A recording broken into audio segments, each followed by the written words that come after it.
Man salaka tariqan, siapa yang melalui suatu jalan, yaltamisu fihi ilman, di jalan itu dia mendapatkan ilmu, sahhalallahu lahu bihi tariqan ilal jannah, dimudahkan Allah jalannya menuju surga. Semua yang berhadir malam ini diberikan Allah 4 keutamaan. Majtama'a qaumun, sekelompok orang berkumpul, yatsluna kitab Allah, membaca ayat-ayat Allah, wa yatadarasunahu fima bainahum, mengkaji isinya. Majelis kita adalah majelis ilmu, majelis kita adalah majelis zikir, majelis kita adalah majelis merendahkan diri, munajat kepada Allah dengan salat berjamaah, diteruskan dengan zikir dan doa, membacakan ayat-ayat Allah. Maka balasan Allah kepada orang-orang yang baik, nazalat alaihimus sakinah, diturunkan ketenangan ke dalam hati mereka. Ghasyat bihimur rahmah, mereka diliputi rahmat kasih sayang Allah. Hafat bihimul malaikah, mereka dikelilingi oleh malaikat. Wa dzakarahumullahu fi man indah, mereka disebut-sebut, dibanggakan Allah kepada para malaikat. Allah bertanya kepada mereka, dulu waktu aku ingin menciptakan manusia, semua kalian malaikat berkata, ataj'alu fiha man yufsidu fiha wa yasfikud dima, untuk apa engkau ciptakan manusia? Mereka hanya akan membuat kerosakan, mereka hanya akan menumpahkan darah, mereka hanya akan berperang dan bermusuhan. Tapi pandanglah, malam ini mereka duduk berkumpul bersama, mereka berzikir, mereka sholat berjamaah, mereka memanjatkan doa, munajat, berselawat kepada Rasulullah sallallahu alaihi wasallam. Semoga kita termasuk orang-orang yang diberikan istiqamah dalam iman dan Islam. Alaikum bil jamaah, hendaklah kamu berjamaah. Iyyakum wal furqah, jangan kamu berpecah belah. Yadullah ma'al jamaah, pertolongan Allah akan turun kepada orang yang berjamaah. Ada seorang lelaki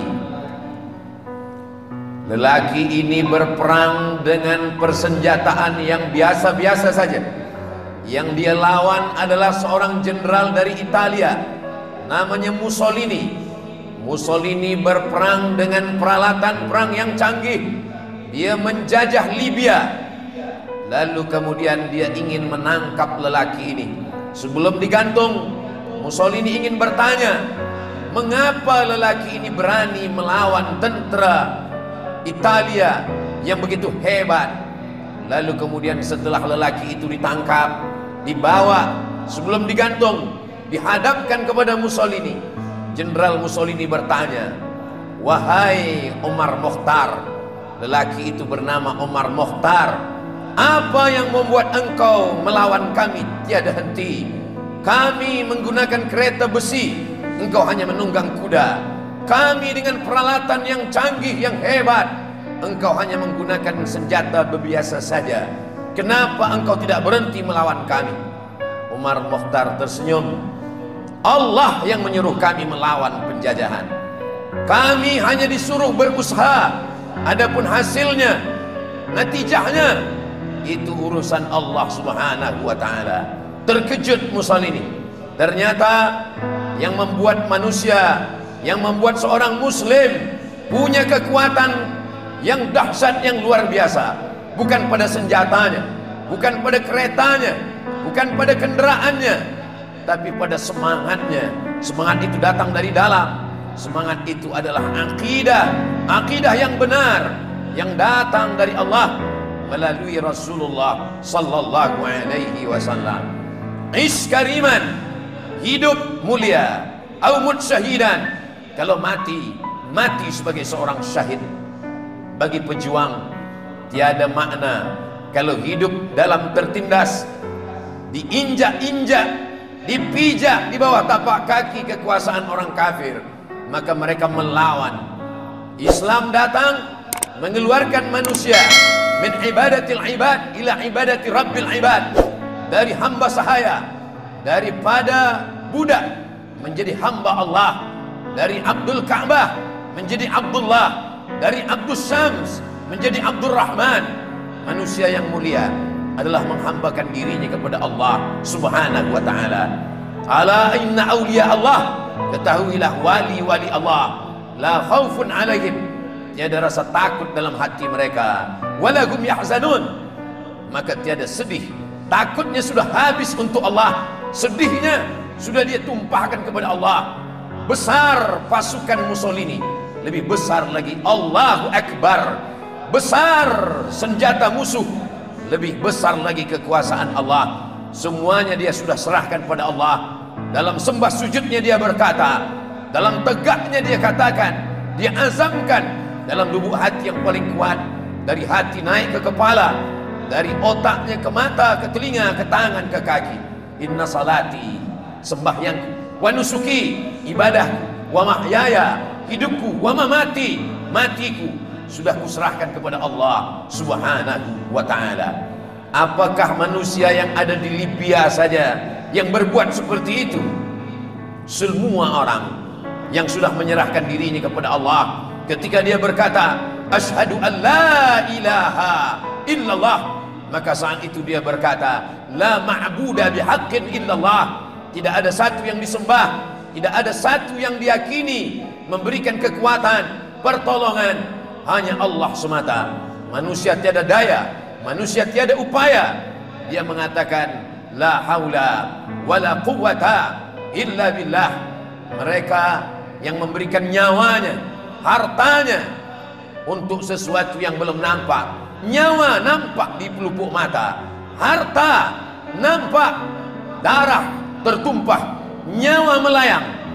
Yang diinginkan belum lagi nampak, malaikat tak nampak, surga tak nampak, neraka belum nampak, balasan Allah belum nampak.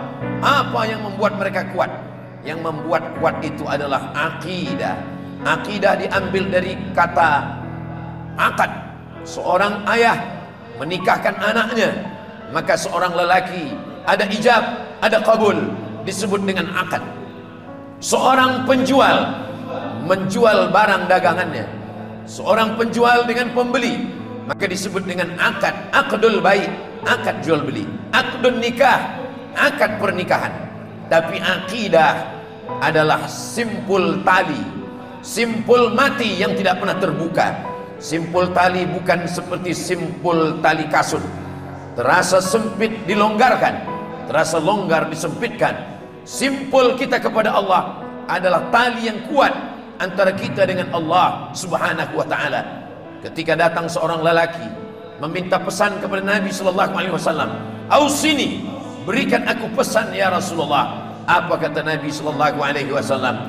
"Qul," katakan, "amantu billah," aku beriman kepada Allah. "Summa istaqim," istiqamahlah. "Wa in hurriqta aw qutti'ta," walaupun engkau dibakar, mengelupas kulitmu dari tulang, walaupun engkau dicincang, dipotong-potong, lidahmu tetap berkata la ilaha illallah Muhammadur Rasulullah sallallahu alaihi wasallam.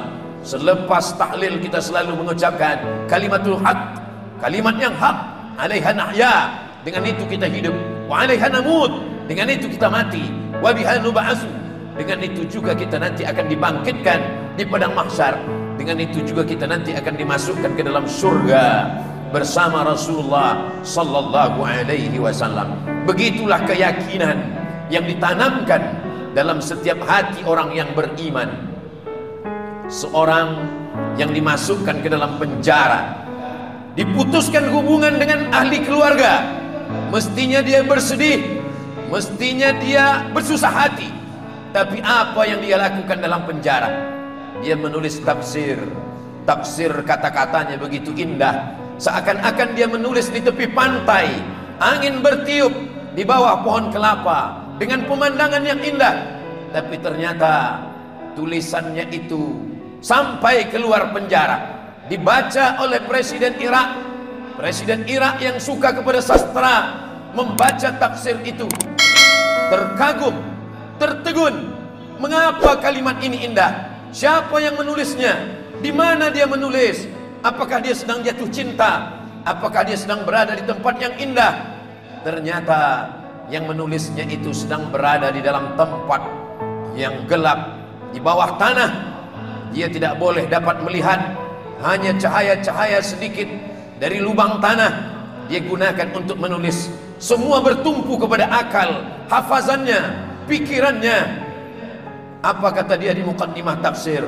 Al-hayatu fi zilalil Qur'an ni'mah. Hidup di bawah naungan Al-Quran itu nikmat. La ya'rifuha illa man dzaqaha.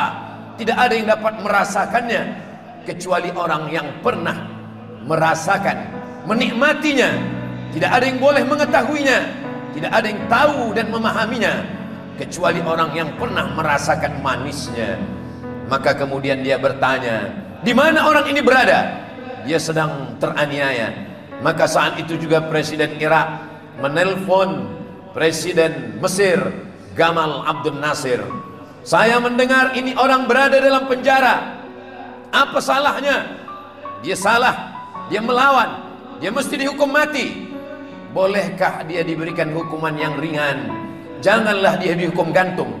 Kerana tafsir yang dia tulis begitu indah. Saya suka dengan kalimah-kalimah yang ada dalam tafsir itu. Boleh, dia boleh untuk tidak dihukum mati, dengan syarat dia menulis. Dalam tulisan itu dia meminta maaf. Maka datanglah orang membawa pena dan kertas ke dalam penjara. Wahai Sayyid Qutb, tulislah permintaan maaf bahwa engkau sudah salah. Lalu apa kata dia tersenyum? As-sabbabatul lati tashhadu an la ilaha illallah. Telunjuk yang bersyahadat tiada Tuhan selain Allah sehari semalam tidak akan pernah meminta maaf untuk sesuatu yang tidak salah menurut Allah, tidak salah menurut Rasulullah sallallahu alaihi wasallam. Maka keindahan itu hanya dapat dirasakan oleh orang-orang yang putus tauhidnya hanya kepada Allah. Dia putuskan daripada cinta kepada makhluk, tidak hanya setakat la ma'budu bihaqqin illallah, tapi sampai kepada level la mahbuba bihaqqin illallah. Yang sebenar-benar dicinta hanyalah Allah subhanahu wa ta'ala. Ketika datang orang ke dalam penjara lalu mengatakan, nanti bila engkau berada di tiang gantung, lalu tali itu diletakkan di ujung lehermu, maka katakanlah la ilaha illallah. Dia tersenyum. Engkau mengajarkan aku la ilaha illallah, engkau mengajarkan aku la ilaha illallah kerana engkau ingin mendapatkan sesuap gandum untuk mengisi perutmu. Aku memperjuangkan la ilaha illallah dengan nyawaku, dengan harga diriku, masuk ke dalam penjara, berakhir dengan kematian demi memperjuangkan la ilaha illallah Muhammadur Rasulullah sallallahu alaihi wasallam.